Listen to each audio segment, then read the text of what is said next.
To congratulate the chairman of the committee and his members for an excellent work they have done, Mr. Speaker. Excellent work. Yesterday we saw the passionate speech on a ministerial statement by Minister Jason Peter, again a very excellent report on gender-based violence. And secondly, today we had a presentation by the member for Talasia and the chairman of Public Accounts on the Connect PNG report.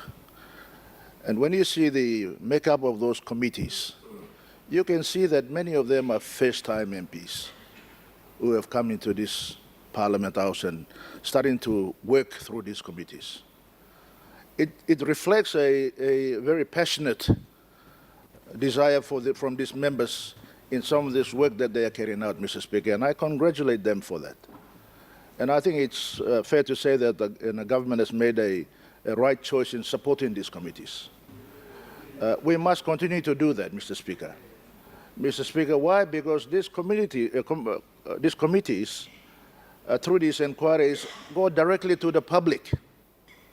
They go throughout the country to hear and see for themselves what is happening and hear the thoughts and minds and the wishes of our people throughout the country. So, Mr. Speaker, I know many times we have called for more funding for many other projects and programs in the country, but I think I support the call by the Speaker on many occasions that the work of the committees needs to be funded properly. And the reflection of their work, you can see the examples that are presented, Mr. Speaker. These are work of first-time MPs who have never been able to have all ministerial positions or be in government or be a member of parliament in opposition and has the experience of this committee work. But they have come up with some very good work and I commend them for it. But Mr. Speaker, my short presentation about this land issue is that, again, I commend the Deputy Prime Minister for the work that you are doing in the department and the reforms that are taking place, Mr. Speaker. These are very necessary because without the security of the land titles and the ownership of land in the country, nothing will happen, Mr. Speaker. No investment, no investor or investment will take place in the country without the security of the land. And I guess that relates to the work of this committee, what they have done. Now, we've had many horror stories in the many years about land issues in the country, where people are grabbing land without proper process and procedures. Undeveloped land are sold for millions and millions of kina, and overnight millionaires becoming part of that process. Mr. Speaker, I think today this bill and this committee's report, especially the bill that has been drafted, it is something that the government and the Attorney General and the Minister for Lands should take on board and give it its most urgent priority, Mr. Speaker. I think, we cannot procrastinate anymore. There are very good recommendations captured in this bill. Now, when we talk about alienation, and when you hear about the stories of the evictions of our own citizens in cities right across the country, this is not necessary, Mr. Speaker. This is inhumane. They have right to settle in their own country, and they have right to have ownership of land. Without options, we are evicting them from land which is government-owned, of course. Leases are given to so-called business houses and business people and investors. But we are not looking after our people. That's the role of our government, role of this parliament, Mr. Speaker. So what this bill and the committee's work shows us clearly is that the ownership of the land must remain with our people, and that's what it should be rightly so, Mr. Speaker.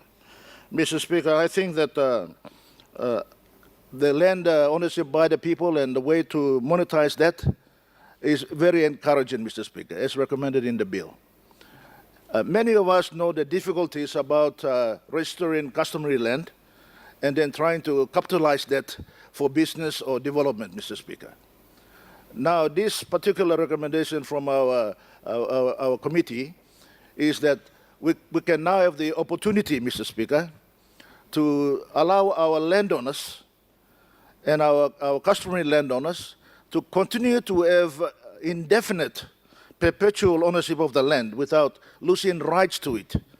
But they are able to capitalize it and lease it out to either government or to investors for that matter. So as long as the ownership continues to remain with our people, Mr. Speaker, it doesn't matter wherever you go in the world. Probably 99% of the world, you'll see many of the land, the people do not own it.